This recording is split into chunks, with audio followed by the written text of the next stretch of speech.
সাগর Rooney হত্যা মামলায় হাইকোর্টে প্রথমে নথি পুড়ে যাওয়া ও হারানো তথ্য রাষ্ট্রপক্ষের, পরে সব কাগজই অক্ষত বলে দাবি।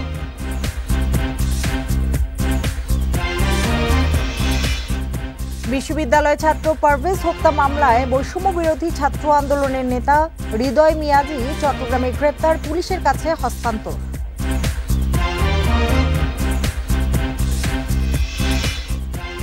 পুলিশের সাবেক আইজি বেনজির আহমেদকে গ্রেপ্তারে ইন্টারপোলের রেড অ্যালার্ট জারি, আর্থিক অপরাধের অভিযোগ।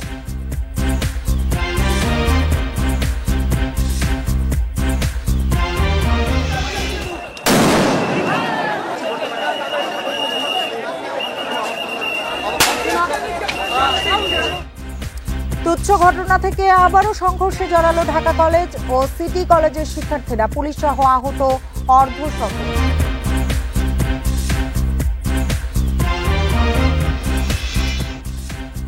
মাতারবাড়ি গভীর সমুদ্র বন্দর নির্মাণে জাপানি প্রতিষ্ঠানের সাথে চুক্তি, 2030 সালে বাণিজ্যিকভাবে চালুর আশা।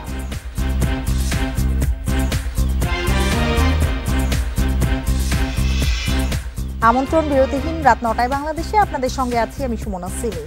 এতক্ষণ জানাচ্ছিলাম শিরোনামগুলো, এবার জানাবো পুরো খবর। সাগর রুনি হত্যা মামলার অনেক নথি পুড়েছে বা পাওয়া যাচ্ছে না বলে হাইকোর্টের শুনানিতে প্রথমে জানানো হয়। পরে রাষ্ট্রপক্ষ দাবি করেন সব কাগজপত্রই অক্ষত রয়েছে। দুপুরে ব্রিফিংয়ে অতিরিক্ত অ্যাটর্নি জেনারেল বিষয়টি নিশ্চিত করেন। এদিকে আলোচিত এই হত্যা মামলায় টাস্কফোর্সের তদন্ত কাজ শেষ করতে আরও 6 মাস সময় বাড়িয়েছে হাইকোর্ট। 2012 সালের 11 ফেব্রুয়ারি রাজধানীর পশ্চিম রাজাবাজারের বাসায় খুন হন সাংবাদিক দম্পতি সাগর সারোয়ার ও মেহেরুন রুনি। এরপর 13 বছর পেরিয়ে গেলেও এখনও কুল কিনারা হয়নি এই হত্যা মামলার। অন্তর্বর্তী সরকার দায়িত্ব নেওয়ার পর গত অক্টোবরে হাইকোর্টের নির্দেশে 4 সদস্যের উচ্চ পর্যায়ের টাস্ক ফোর্স গঠন করা হয়। পিবিআইয়ের নেতৃত্বে তদন্ত দলকে 6 মাসের মধ্যে প্রতিবেদন দিতে বলা হয়। মঙ্গলবার বিচারপতি ফাতেমা নজিব ও বিচারপতি শিকদার মাহমুদ রাজির হাইকোর্ট বেঞ্চে ওই তদন্তের অগ্রগতির উপর শুনানি হয়। এ সময় রাষ্ট্রপক্ষ আদালতকে জানায় মামলার গুরুত্বপূর্ণ কিছু নথিপত্র খুঁজে পাওয়া যাচ্ছে না। সাগর রুনি হত্যা মামলাটি বেশ পুরনো হওয়ায় তদন্তের জন্য রাষ্ট্রপক্ষ আরও 9 মাস সময়ের আবেদন করে, পরে 6 মাস সময় বাড়ায় আদালত। রাষ্ট্রপক্ষ একটু বলার চেষ্টা করেছেন যে অনেক কিছুই ডিসঅ্যাপিয়ার হয়ে গেছে, অনেক কিছুই অনেক দিনের আগের নথি, অনেক কিছুই খুঁজে পাওয়া যায়নি। সিডি ডিভিডি কোন জায়গার কি হয়েছে, মিসপ্লেস হয়ে গেছে, যথেষ্ট জায়গায় নাই, এই সমস্ত কথা তিনি বলেছেন। কারণ আদালত প্রশ্ন করেছিলেন এত সময় কেন দরকার হবে। 9 মাস যেহেতু তারা সময় চেয়েছেন, সেই জন্য তার জাস্টিফিকেশন করতে গিয়ে কিছু কথা বলেছেন যে এভিডেন্সগুলো অনেক কিছু ডিসঅ্যাপিয়ার হয়ে গেছে। এদিকে শুনানিতে মামলার নথি গায়েবের কথা উঠে এলেও পরে ব্রিফিংয়ে বিষয়টি খোলাসা করে রাষ্ট্রপক্ষ। হত্যা মামলার সব কাগজপত্রই অক্ষত আছে বলে নিশ্চিত করেন অতিরিক্ত অ্যাটর্নি জেনারেল। ডিবি অফিসার অনেক গায়েবের প্রশ্ন, গায়েব শব্দটা আমি ব্যবহার করিনি। জিনিসটা হচ্ছে ডিবির অনেক অফিসার চেঞ্জ হয়ে গেছে। অনেক অফিসার এই মেমোগুলা থাকে রেকর্ড অফিসারদের কাছে থাকে, তাদের থেকে নিয়ে আসা হয়েছে। এসে তাদের এখন ওই অফিসারকে খুঁজে বের করে ভাই আপনি এটা কেন করেছেন, এই জিনিসটা কি হয়েছে, এটা কতটুক হয়েছে, কত কিভাবে হয়েছে, কেমনে হচ্ছে, এই জিনিসগুলো তখন দেখতে হয়।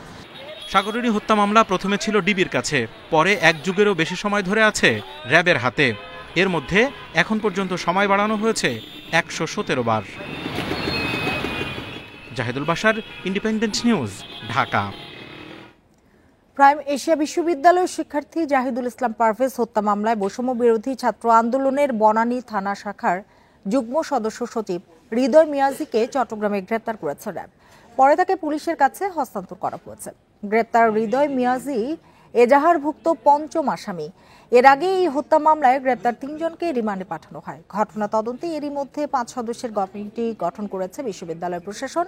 শনিবার প্রাইম এশিয়ার ক্যাম্পাসের সামনে ছুরিকাঘাতে হত্যা করা হয় টেক্সটাইল ইঞ্জিনিয়ারিং এর শিক্ষার্থী পারভেজকে। হত্যাকাণ্ডের সুষ্ঠু বিচার দাবিতে সোমবার ক্যাম্পাসের সামনে অবস্থান কর্মসূচি পালন করেন শিক্ষার্থীরা। হত্যাকাণ্ডের আগে বনানীর স্কলার ইউনিভার্সিটির 2 ছাত্রীকে ইপটিজিং এর অভিযোগে পারভেজের সাথে তর্কে জড়ায় শিক্ষার্থীরা। পরে 3 জনকে সাময়িক বহিষ্কার করে প্রাইম এশিয়া কর্তৃপক্ষ। সেই সাথে 2 ছাত্রীর সম্পৃক্ততা খতিয়ে দেখতে স্কলার ইউনিভার্সিটির ভিসিকে চিঠি দেওয়া হয়েছে। পুলিশের সাবেক মহাপরিদর্শক বেনজির আহমেদের বিরুদ্ধে রেড অ্যালার্ট জারি করেছে আন্তর্জাতিক পুলিশ সংস্থা ইন্টারপোল। বিকেলে পুলিশ সদর দপ্তর থেকে এ তথ্য জানানো হয়েছে। জুলাই গণ অভ্যুত্থানে ক্ষমতাচ্যুত প্রধানমন্ত্রী শেখ হাসিনা সহ 12 জনের বিরুদ্ধে রেড অ্যালার্ট জারির জন্য ইন্টারপোলের কাছে আবেদন করা হয়। ইন্টারপোলের কাছে আলাদা 3টি ধাপে আবেদন করে বাংলাদেশ পুলিশের national central bureau NCB. Police জানিয়েছে, শেখ হাসিনা সহ যে 12 জনের বিরুদ্ধে রেড অ্যালার্ট জারির আবেদন করা হয়েছে তাদের মধ্যে বেনজিরের বিরুদ্ধে করা আবেদনে আর্থিক অপরাধের অভিযোগ তুলে ধরা হয়েছে। অন্যদের বিরুদ্ধে করা আবেদনে মানবতা বিরোধী অপরাধে জড়িত থাকার তথ্য উপাত্ত যুক্ত করা হয়েছে। এদিকে ইন্টারপোলের ওয়েবসাইটে বেনজির আহমেদের ছবি ও তথ্য মোস্ট ওয়ান্টেড তালিকায় এখনো দেখা যায়নি।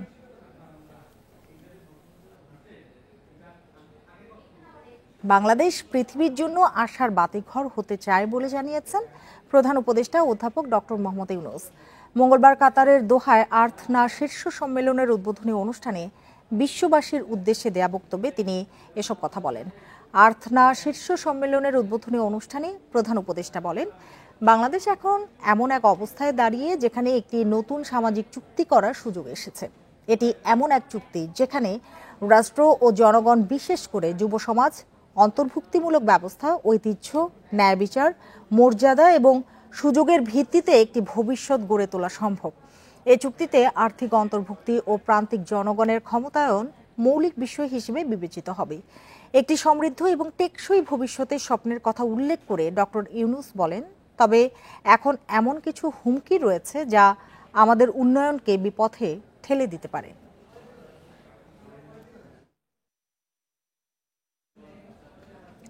বাংলাদেশ থেকে 725 জন সেনা সদস্য নেবে কাতার। দেশটির বিভিন্ন ক্ষেত্রে দায়িত্ব পালনের জন্য আগামী 2 মাসের মধ্যে তারা যাবেন বলে জানিয়েছেন প্রধান উপদেষ্টার প্রেস সচিব শফিকুল আলম। কাতারের দোহায় সাংবাদিকদের সঙ্গে আলাপকালে একথা জানান তিনি।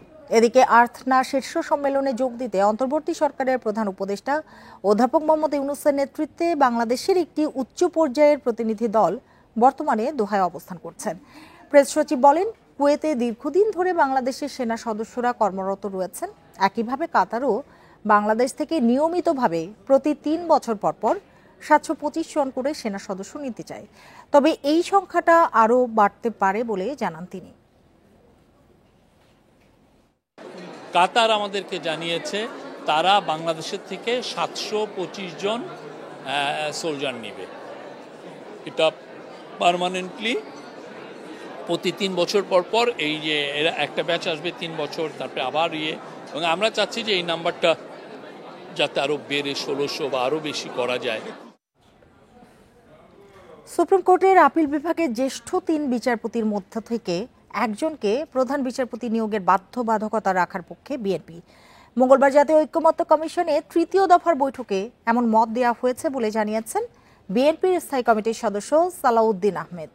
তিনি জানান, বিচার বিভাগ, নির্বাচন ব্যবস্থা, জনপ্রশাসন ও দুদক নিয়েও আলোচনা হয়েছে। রাষ্ট্রপতির অভিশংসন প্রক্রিয়া সংসদের উভয় কক্ষের 2/3 সদস্যের ভোটে হওয়া উচিত বলে একমত বিএনপি। ন্যায়পাল নিয়োগেও সম্মতি তাদের। তবে প্রধান বিচারপতি নিয়োগের ক্ষেত্রে জ্যেষ্ঠ 3 জন বিচারপতির মধ্য থেকে একজনকে নিয়োগের বিধান রাখার সুপারিশ করেছে দলটি। কমিশনের অধিকাংশ সুপারিশের সঙ্গে বিএনপি একমত। একথা জানিয়ে সালাউদ্দিন আহমেদ বলেন, সংবিধানের 8ম, 9ম, 10ম, দ্বাদশ ও 5ম সংশোধনী পূর্বের অবস্থায় ফিরিয়ে আনার কথা বলেছেন তারা। ধর্মনিরপেক্ষতা বিলুপ্ত করার বিষয়েও একমত দলটি। একটা নতুন বিধান যুক্ত করতে হবে সংবিধানে। 95-এ আমরা বিচার বিভাগের স্বাধীনতা নিশ্চিত করার জন্য অঙ্গীকার আবদ্ধ, কিন্তু সবকিছু আমরা আইনানুগভাবে এবং সাংবিধানিকভাবে করতে চাই। এক সপ্তাহ পর আবারও সংঘর্ষে জড়ালো ঢাকা ও সিটি কলেজের শিক্ষার্থীরা। সকাল থেকে কয়েক দফা সংঘর্ষে শিক্ষার্থী সহ অন্তত 50 জন আহত হয়েছে। পরে লাঠিপেটা করে ও কাঁদানে গ্যাস ছুড়ে পরিস্থিতি নিয়ন্ত্রণে আনে পুলিশ। আইনশৃঙ্খলা বাহিনী জানিয়েছে, তুচ্ছ ঘটনাকে কেন্দ্র করে এই সংঘর্ষ। সোমবার ধানমন্ডিতে ঢাকা কলেজের এক শিক্ষার্থীকে মারধর করে কয়েকজন যুবক। তাদের মধ্যে একজন সিটি কলেজের শিক্ষার্থী ছিল বলে দাবি ঢাকা কলেজ শিক্ষার্থীদের। পূর্ব শত্রুতার জেরে মারধরের ঘটনা ঘটেছে বলে দাবি ঢাকা কলেজের। মঙ্গলবার সেই ঘটনা গড়ায় সংঘর্ষে। সকালে সিটি কলেজের সামনে জড়ো হন ঢাকা কলেজের শিক্ষার্থীরা। তারা সিটি কলেজের গেটে ইটপাটকেল মারতে থাকেন। পুলিশ তাদের ক্যাম্পাসে ফেরত পাঠালেও কিছুক্ষণ পর সড়কে নামে সিটি কলেজের শিক্ষার্থীরা। পুলিশ তাদের ধাওয়া দিলে যানবাহনে ভাঙচুর চালায়। তাদের উপর যখন সিটি কলেজের স্টুডেন্টরা পাল্টা আক্রমণ করছে নিজেদের কলেজকে বাঁচানোর জন্য, কারণ পুলিশ তো নিরাপত্তা দিতে ব্যর্থ, তারা দাঁড়িয়ে দাঁড়িয়ে দেখছে, তখন পুলিশ আমাদের কলেজের স্টুডেন্টদের মাথা ফাটাইছে, মেরে পা ফাটাইছে এবং গুরুতরভাবে আহত করছে। সিটি কলেজ কর্তৃপক্ষের দাবি, ঢাকা কলেজ শিক্ষার্থীদের সাথে কয়েকজন সন্ত্রাসী মিলে তাদের উপর হামলা চালায়। পুলিশের ভূমিকা নিয়েও প্রশ্ন তোলেন তারা। যে তাদের স্টুডেন্ট কোনো ধরনের অন্যায় কাজে লিপ্ত হবে না, গন্ডগোল করবে না। আমরাও আমাদের ছাত্ররা এই ধরনের কোনো ধরনের গন্ডগোলে যাতে লিপ্ত না হতে পারে, সকাল থেকে আমরা আমাদের শিক্ষকদেরকে বিভিন্ন গ্রুপ করে বিভিন্ন জায়গায় পাঠিয়ে দিয়েছি। তারপর আমরা হঠাৎ করে দেখলাম 11টায় কিছু ছাত্র নামের দুষ্কৃতকারীরা এই ঢাকা সিটি কলেজের স্থাপনার উপর হামলা করলো। এদিকে বেলা 12টায় পরিস্থিতি কিছুটা শান্ত হলেও দুপুর 1:30টার দিকে আবার সড়কে নামে ঢাকা কলেজের শিক্ষার্থীরা। এ সময় পুলিশ বাধা দিতে চাইলেও থামানো যায়নি। সংঘর্ষে জড়ায় দুই কলেজ। পরে টিয়ার শেল ও সাউন্ড গ্রেনেড ছুড়ে পরিস্থিতি নিয়ন্ত্রণে আনে পুলিশ। কারণে আমাদেরকে তো অনেক পুলিশ সদস্য আমরা সহ আমরা কিন্তু আহত হয়েছি। তারপরে আমরা চিন্তা করলাম দেখি ওদেরকে ঠেলানো যায় কিনা। একটা পর্যায়ে আমরা টিয়ার শেলও মারতে বাধ্য হয়েছি যে ডিসপার্স করার জন্য। তাছাড়া আমাদের উপর প্রচুর পরিমাণে বৃষ্টির মতো ইট মারতেছিল। তো এই অবস্থা এখন স্বাভাবিক, ওরা ডিসপার্স হয়ে গেছে, ভিতরে হয়তো আছে কিছু, আর যান চলাচল স্বাভাবিক, এই মুহূর্তে স্বাভাবিক। কিন্তু আমরা চাই যে এর একটা পার্মানেন্ট সলিউশন। তুচ্ছ ঘটনাকে কেন্দ্র করে প্রায় সংঘর্ষে জড়ায় ঢাকা কলেজ ও সিটি কলেজের শিক্ষার্থীরা। Khaled Raihan, Independent News, Dhaka.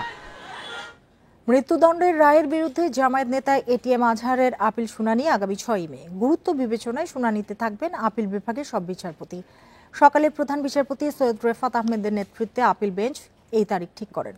মানবতা বিরোধী অপরাধের এটাই প্রথম কোনো মামলা যেটি রিভিউ আবেদন থেকে পুনরায় পূর্ণাঙ্গ আপিল শুনানি হচ্ছে।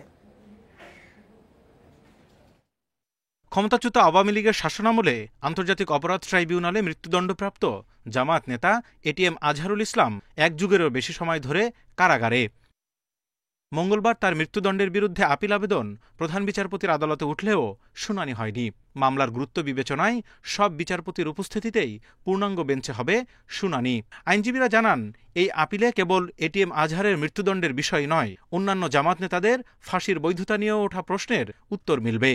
আন্তর্জাতিক আইনের স্ট্যান্ডার্ড যদি মানা হতো, আমরা সবাই নির্দ্বিধায় মনে করি যাদেরকে ফাঁসি কাস্টে ঝুলানো হয়েছে এবং আজকে যার বিচার করার জন্য আমরা পুনরুত্থান করেছি, রিভিউ ফাইল করেছি, যাদেরকে ফাঁসি কাস্টে ঝুলানো হয়েছে আন্তর্জাতিক স্ট্যান্ডার্ড মানলে তাদের সকলকেই বেকসুর খালাস দিতে হতো। আপিল শুনানির জন্য আদালতে উপস্থিত হন জামায়াতের কেন্দ্রীয় নেতারা। আওয়ামী লীগ সরকারের পতনের পর অনেক নেতারা মামলা থেকে মুক্তি পেলেও 8 মাসেও আইনি প্রক্রিয়ায় এটিএম আজহার মুক্তি না পাওয়ায় অসন্তোষ জানান তারা। সারা দেশের লক্ষ কোটি আমাদের নেতা কর্মী শুভাকাঙ্ক্ষী যারা ন্যায় বিচারের প্রত্যাশায় দিন গুনছেন তারা ব্যথিত। আমরা হতাশ নই এই কারণে যে আদালতের কাছে আমরা সুবিচারের জন্য ধৈর্য ধারণ করছি। আমরা আশা করি আদালত আমাদের প্রতি সুবিচার করবেন। 1971 সালে মানবতা বিরোধী অপরাধের দায়ে 2014 সালের ডিসেম্বরে জামায়াতের এই নেতার মৃত্যুদণ্ড দেয় আন্তর্জাতিক অপরাধ ট্রাইব্যুনাল।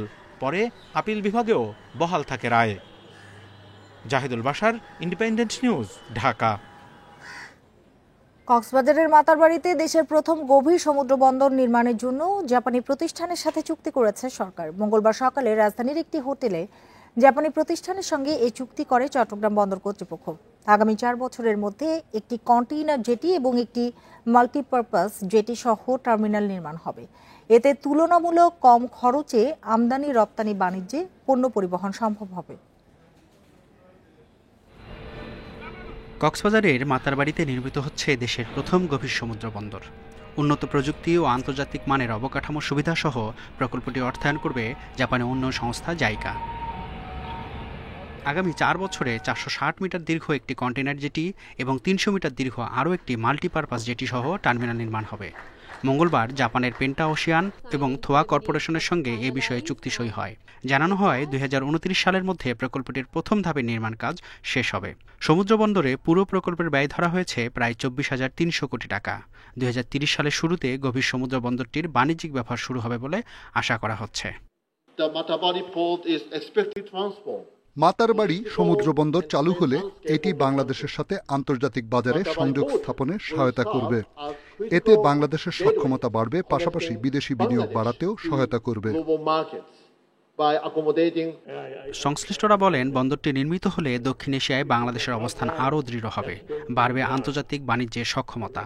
30-এর মধ্যে Matarbari port will be functional, মানে এখানে আমাদের যে কার্যক্রম আছে সেটা যেটা আমরা বলি মাদারশিপ, বড় জাহাজগুলো ভিড়তে পারবে, যেখানে আপনার লাইটারেজের দরকার হবে, অটোমেটেড করে ফেলতে পারি বেশিরভাগ ক্ষেত্রে, তাহলে পোর্ট এফিসিয়েন্সি বাড়বে। 14.5 মিটার গভীরতার কৃত্রিম এই চ্যানেলের কারণে 8 থেকে 9,000 TEUS ধারণ ক্ষমতার জাহাজও সহজেই নোঙর করতে পারবে মাতারবাড়িতে। এই বন্দর বাংলাদেশকে বাণিজ্যিক হাবে পরিণত করবে বলেও জানান নৌ পরিবহন উপদেষ্টা। Mehedi Hasan, independent News. ঢাকা উত্তর সিটি কর্পোরেশনকে মশামুক্ত করতে এবার দায়িত্ব দেওয়া হচ্ছে সেনাবাহিনীকে। আগাম প্রস্তুতি হিসেবে সরকারি ও বেসরকারি প্রতিটি হাসপাতালে রাখা হবে আলাদা ডেঙ্গু ইউনিট। সিটি কর্পোরেশনের প্রতিটি ওয়ার্ডে ডেঙ্গু শনাক্তের পরীক্ষা করা যাবে বিনা পয়সায়। মঙ্গলবার সকালে সংবাদ সম্মেলন করে এসব তথ্য জানান ডিএনসিসির প্রশাসক। আসছে বর্ষা, এই সময় ডেঙ্গুর প্রকোপ বৃদ্ধির আশঙ্কা রয়েছে। ফলে আগে থেকেই নড়েচড়ে বসেছে ঢাকা উত্তর সিটি কর্পোরেশন ডিএনসিসি।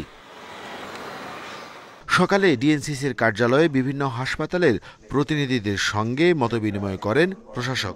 গতবার বা তার আগের বার বিশেষ করে দেখেছি যে রোগীরা কোথায় যাবে না যাবে এটা বুঝতে পারেন না এবং কি করবে এটা বুঝতে পারেন না, সেজন্য কাউন্সিলিং একটা গুরুত্বপূর্ণ বিষয়। আমরা এক্সপেক্ট করছি, মানে ভয় পাচ্ছি যে এইবারের সিভিয়ারিটি বোধহয় আরো খারাপ হবে। হাসপাতালে একটি মশা উঠছে, সেই মশাটি ডেঙ্গু পজিটিভ।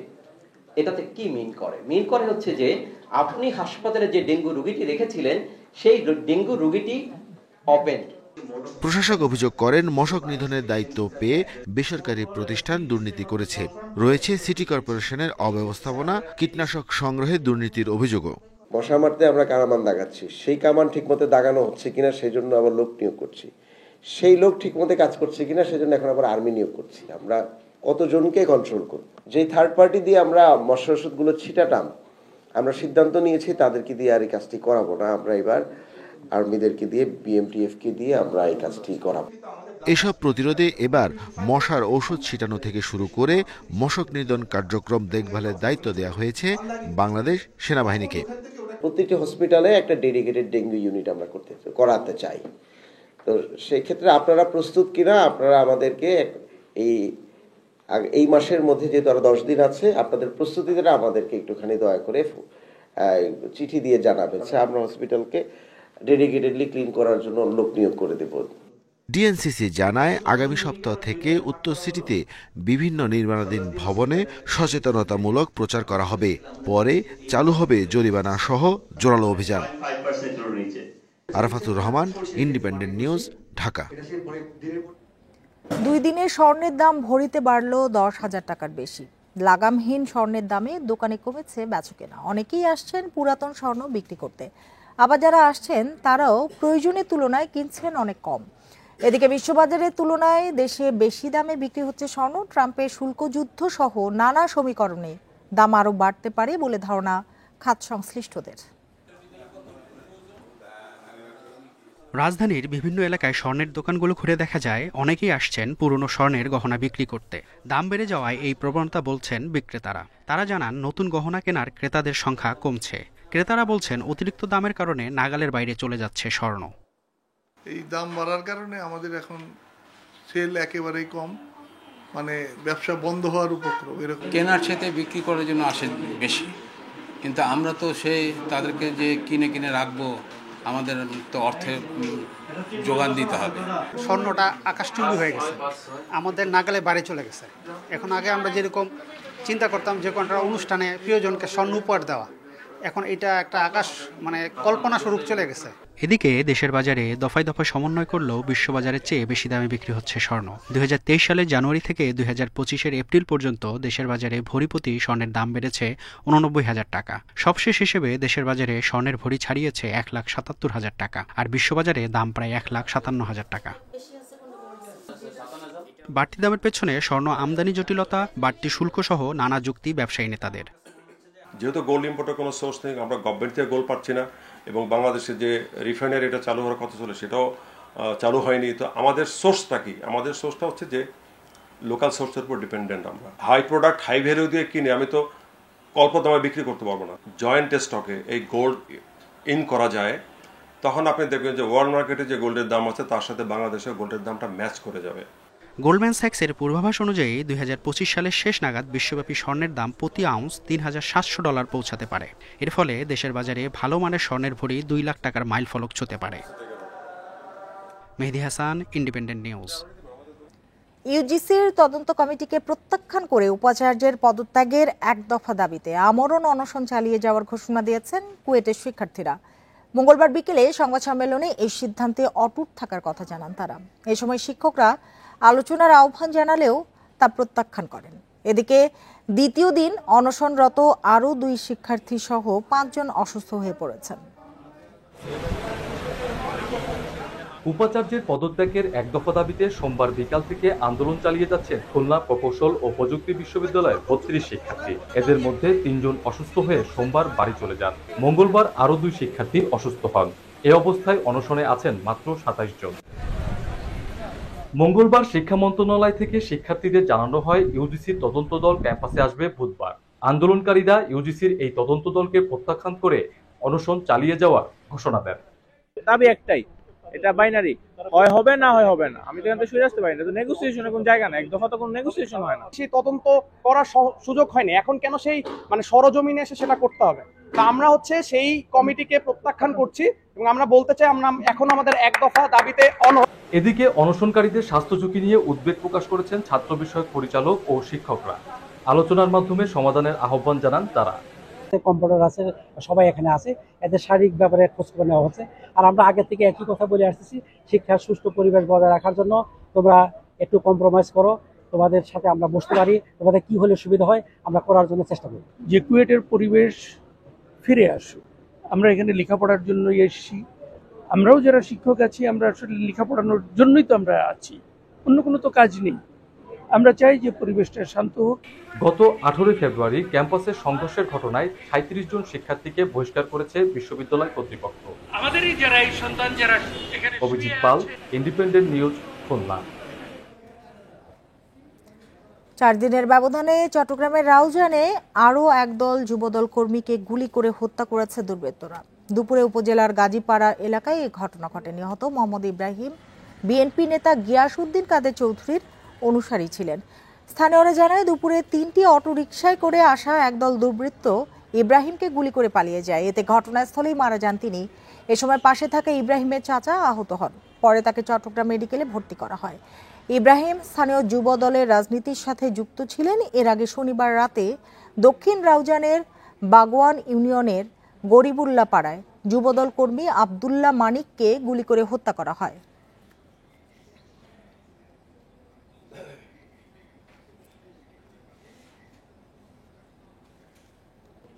এতক্ষণ সাথে থাকার জন্য ধন্যবাদ সবাইকে।